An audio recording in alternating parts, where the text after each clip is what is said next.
Hello! So, welcome sa vlog. Today is Sunday, June 23, 5:30 ng umaga. Super aga natin.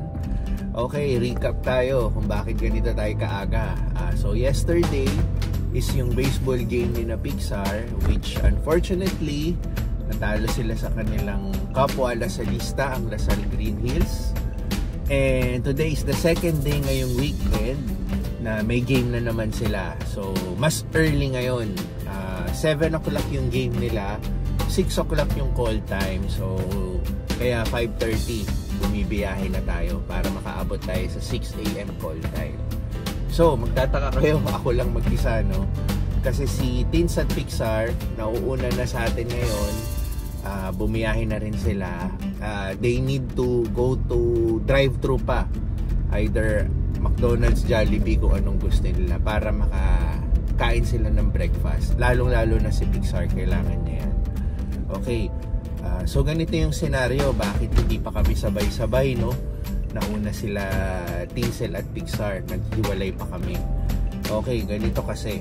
So yung game nila today, yung 7 o'clock game, pag nanalo sina Pixar, team nila, mag-a-advance sila sa next phase, no, which is yung advancement nila sa next phase is may game agad sila 10 o'clock in the morning. So 2 games sila.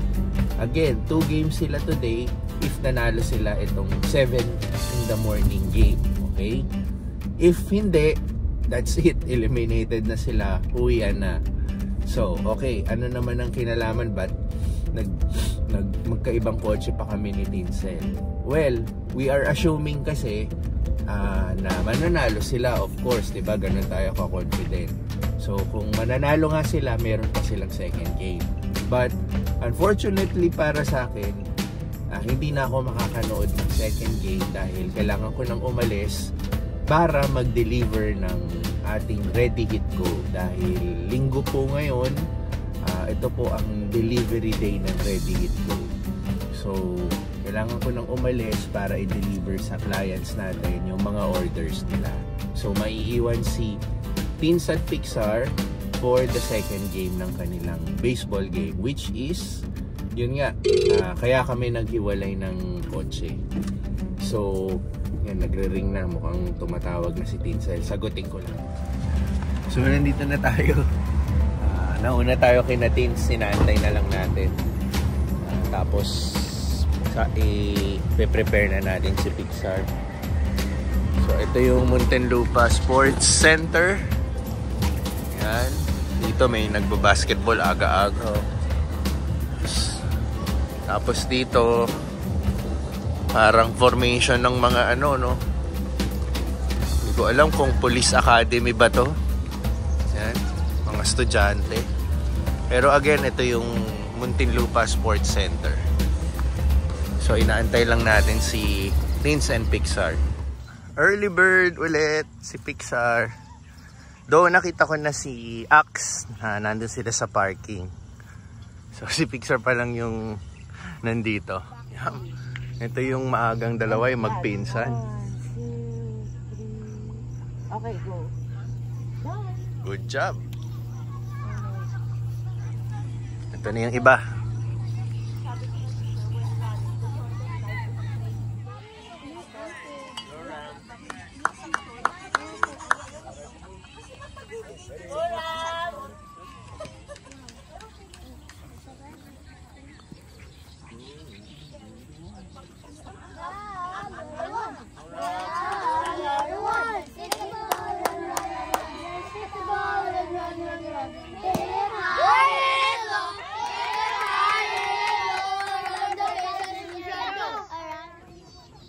Okay, na-out na tayo, 3. Sila na. Malakas talaga tong kalaban natin, pero kaya naman yan. Pag tribal talaga, don't run muna. Go!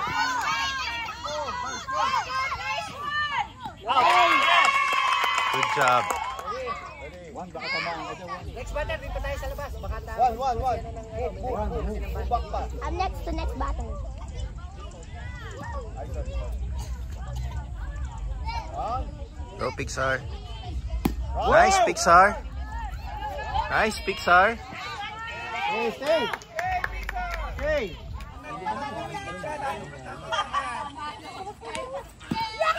Nice. Nice Pixar. Good job. Go. Faster. Nice Pixar. Good job Pixar. Okay, nasa third base na si Pixar. Go for the points.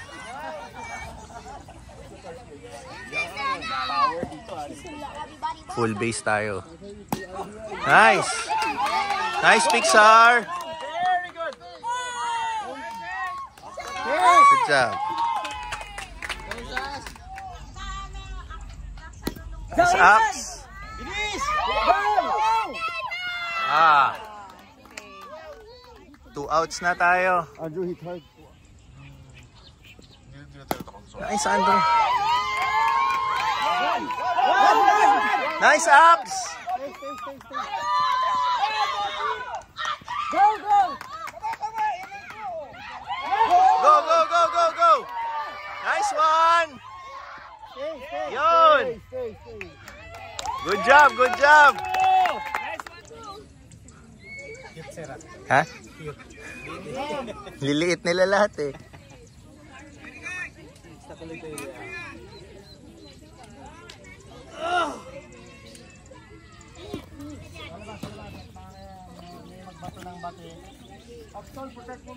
Nice.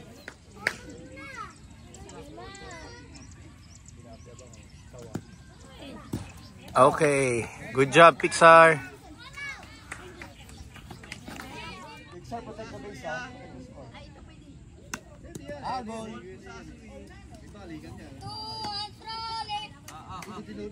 Hindi ko dinudulit yan. Go!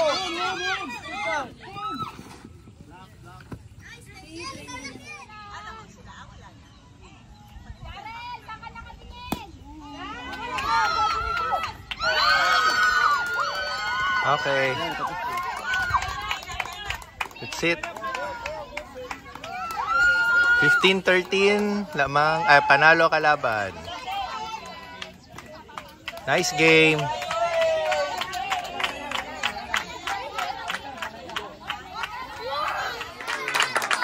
Galing, magaling.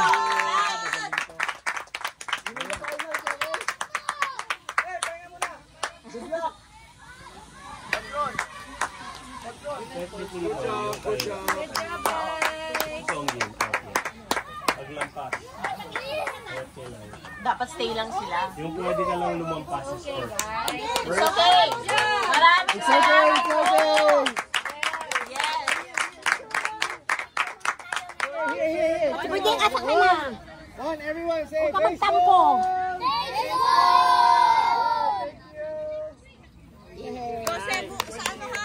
Okay.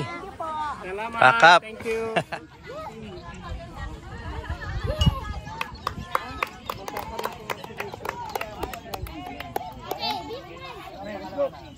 Three. Ani mo lakad. 1, 2, 3. Go. Tama ba yung angle natin? Opo. Okay? Yan. Everybody look. Okay. For the second straight game, no? Talo tayo, pero okay lang, no? Ganun talaga, again, tulad ng sinabi ko, kailangan sport tayo. And ngayon, oras na para mag-deliver tayo ng ating ready hit go. Tama lang naman, just in time lang naman. Also, maiiwan nga sila Tinsel, Pixar at ang baseball team para mag-scout sa next game. Kasi next week, yung last weekend na may mga games pa. No?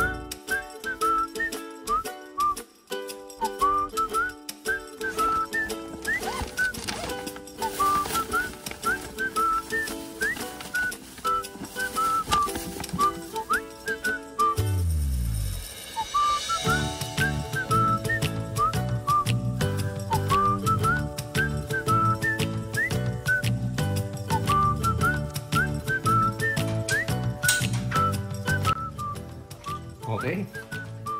Nagpahinga muna tayo. 2 hours. Nakanap din tayo. Kasi nga sobrang aga natin gumising kanina, no? So, gawa natin yon after natin mag-deliver sa Ready Eat Go. So, hindi pa tayo nakaka-update kina Tins kung anong nangyari sa kanila yung umalis na tayo kanina, no? Pero, ngayon kasi aalis tayo. Pupunta tayo ng palengke. So, ang gagawin natin sa palengke, mamimili tayo ng mga kailangan bukas para sa party trays. Ayusin na natin. May biglaang orders kami ng party trays na tomorrow iluluto. So, yun nga, kaya tayong gagawa kasi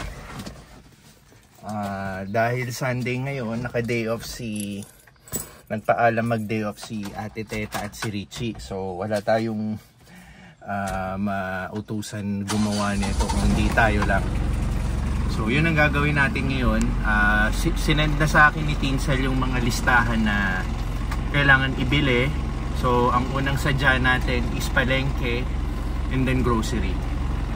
So, matagal-tagal na rin, no?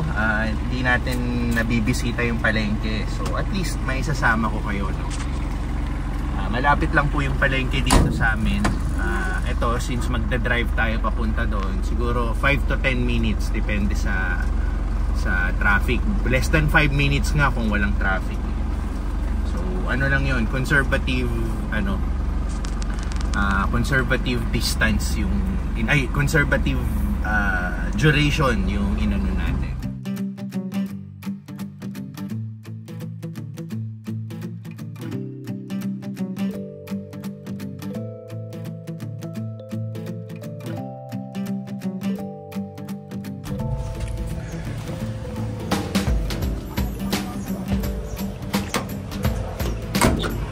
Okay, pakita lang natin nandito kasi tayo sa parking area, wala tayo sa pinakaharap. So ito yung palengke dito. Yan. So papasok tayo dito. Dito na yung pinakapalengke. So dun tayo galing sa guardhouse. May bayad 20 pesos parking fee. Full day na yun. Hindi pala. First 3 hours, 20 pesos. So, hindi naman tayo aabot ng 3 oras na. Dito na lang tayo.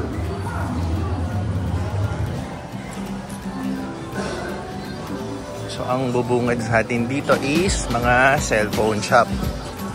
And then, total Sunday pa lang ngayon. Walang masyadong So, hindi naman natin kailangan ng mga karne-karne. Sa iba tayo bibili ng karne. Pero ganito itsura dito sa loob. Ayan. So, bibili muna tayo. Okay. Dito yung sasuki natin.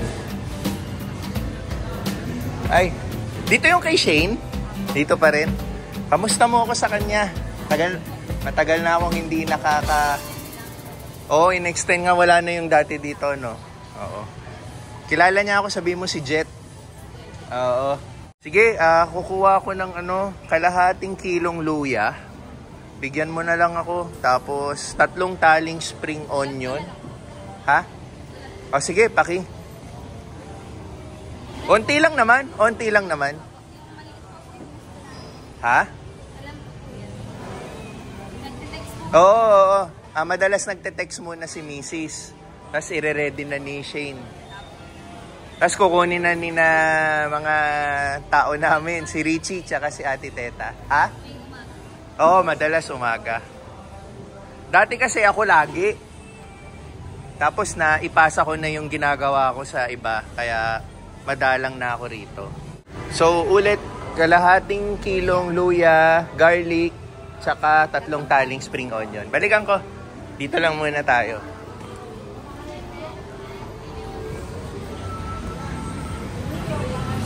So, ito, nandito tayo sa highway. Ito yung pinakaharap ng palengke.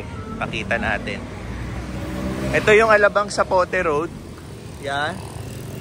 Tapos doon ng South Mall, papunta. Kaya naman lakarin. Tapos ito na yung pinaka-entrance natin. Doon kasi tayo sa likod kanina, sa parking area.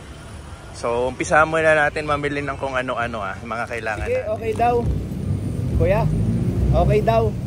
Yun na lang kukunin ko. Bali, 75 pieces na itong spoon and fork. Tapos isang pack lang nun na 100 pieces yun, di ba? Per pack. Okay na ako doon. Tapos may harina kayo. 2 kilong harina, tsaka 2 kilong cornstarch. Tapos kuya, pa-resibo na lang. Ilan na rin? Tama na ito. 75 pieces each. 75. Oo, tapos yung pinakita mo, ito, 100 pieces, tapos tag 2 kilo, cornstarch and harina. Marami rin sila ritong iba-iba. May sotanghon, tingi-tinging asukal, ayan, harina, at swete. Dito may bigas din. Ay, may bigas din pa nga pala tayong bibilin. Dinorado. Kuya? Isa lang to lahat? Dinorado meron? Yan, Dinorado, 60. Okay, 6 na kilo.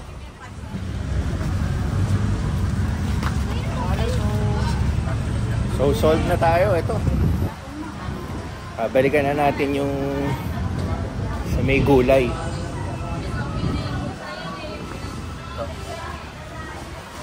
Kano lahat? Itong muna natin. So, ito lahat. 263.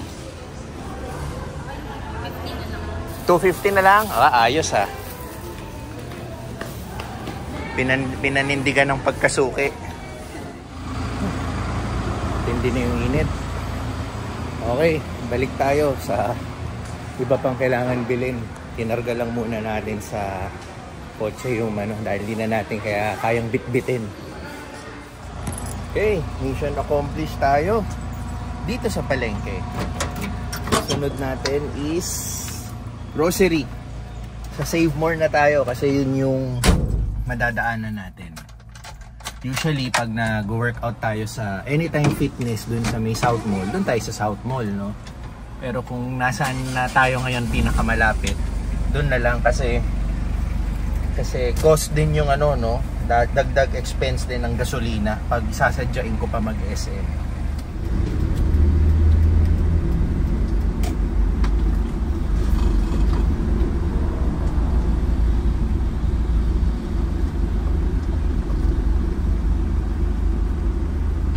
Tapos na tayo. So may susunod pa tayo. Kukuha tayo ngayon ng fresh chicken pero hindi dito sa Save More. Doon tayo sa Excuse me, kuya. Okay lang po. Okay lang. Saan na tayo kukuha ng manok? Fresh options. Okay. Bago tayo mag fresh options, umuwi muna tayo.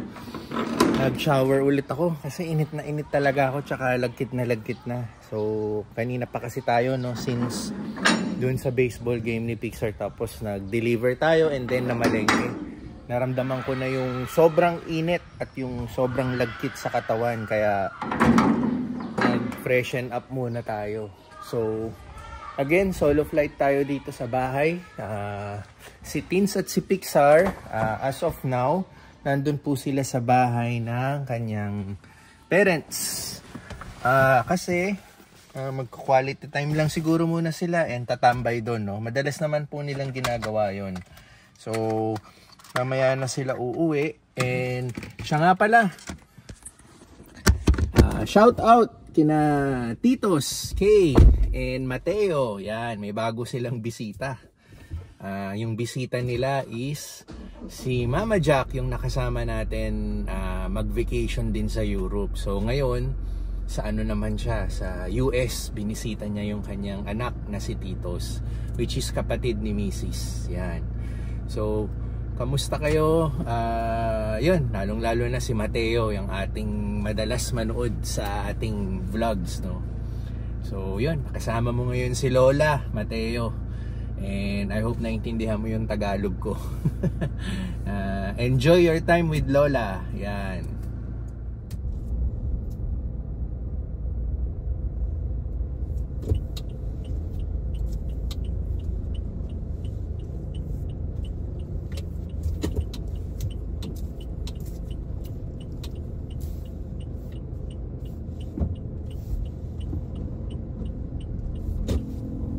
Okay, fresh options. Dito tayo kumukuha ng chicken, no, sa ating binibenta sa Ready Heat and Tinsel Pan. So right across may Sinangag Express tsaka yung K Street. Yung K Street na to, parang Korean fast food. Ang may-ari niyan, yung naging architect namin sa bahay, no. So far so good. Alam ko yung last update ko, okay daw yung negosyo nila. So, pasok tayo dito.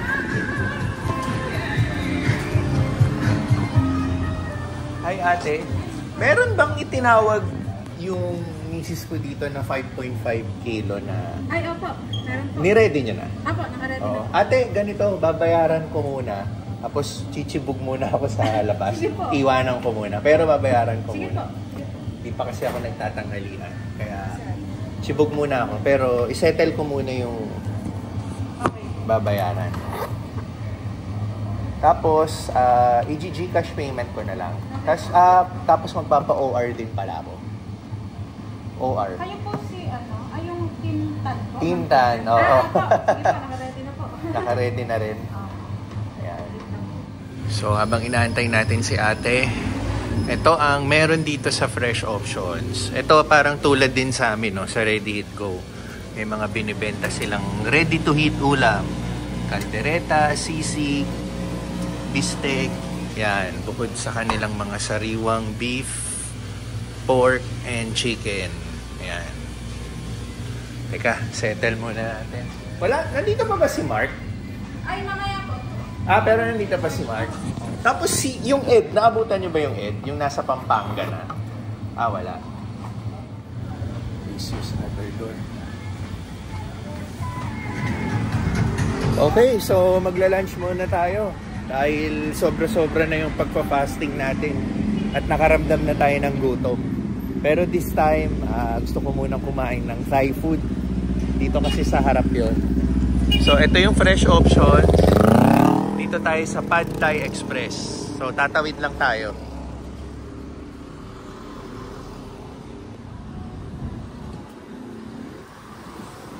So, right across lang yung Pad Thai Express. Ito siya. Yan.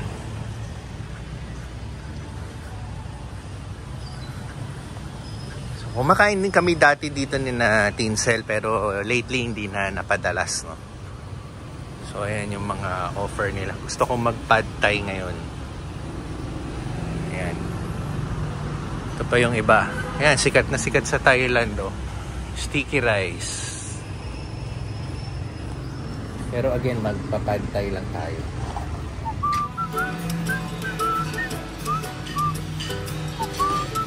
Ito nga pala yung menu nila. Tumingin na rin tayo. Yan. Gusto kong mag-Pad Thai. May Thai milk tea din sila. Masarap din yung Thai milk tea dito. Okay, so order tayo. Ito yung orderin natin. Chicken, Pad Thai. So, ito na yung Pad Thai chicken natin. Ganda ng presentation, no? So, may onting chili.